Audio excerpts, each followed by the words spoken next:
জাতীয় পরিচয়পত্রে নিবন্ধন ফর্মে শিক্ষাগত যোগ্যতার ঘরে বড় পরিবর্তন আনছে নির্বাচন কমিশন। এখন থেকে সাধারণ শিক্ষার পাশাপাশি মাদ্রাসা শিক্ষার সুনির্দিষ্ট ডিগ্রিগুলোও যুক্ত করা যাবে। নতুন প্রস্তাবে কওমি মাদ্রাসার দাওরায়ে হাদিস এবং সাধারণ মাদ্রাসার দাখিল, আলিম, ফাজিল ও কামিল ডিগ্রি যুক্ত করারও সুযোগ থাকছে। পাশাপাশি এমবিবিএস, বিএসসি ইঞ্জিনিয়ারিং, এমফিল ও পিএইচডির মতো ডিগ্রিগুলোও উল্লেখ করা যাবে।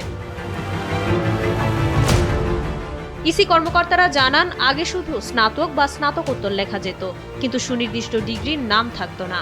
এতে প্রবাসগামীরা বিদেশে ভিসার আবেদন বা উচ্চশিক্ষার ক্ষেত্রে অনেক সময় বিড়ম্বনায় পড়তেন। নতুন নিয়মে এই জটিলতা কাটবে। এই উদ্যোগের ফলে নাগরিকদের সঠিক মূল্যায়ন নিশ্চিত হবে বলে মনে করছেন সংশ্লিষ্টরা। যেমন একজন চিকিৎসকের পেশা আগে শুধু সরকারি চাকুরি হিসেবে থাকত, এখন এমবিবিএস বা এফসিপিএস যুক্ত থাকায় তার পেশাগত পরিচয় ডাটাবেজে পরিষ্কার থাকবে।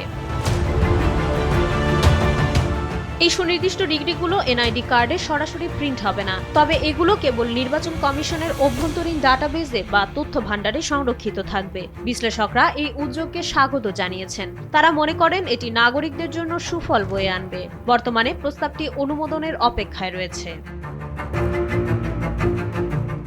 মাইশা মালিহা, সময়ের আলো।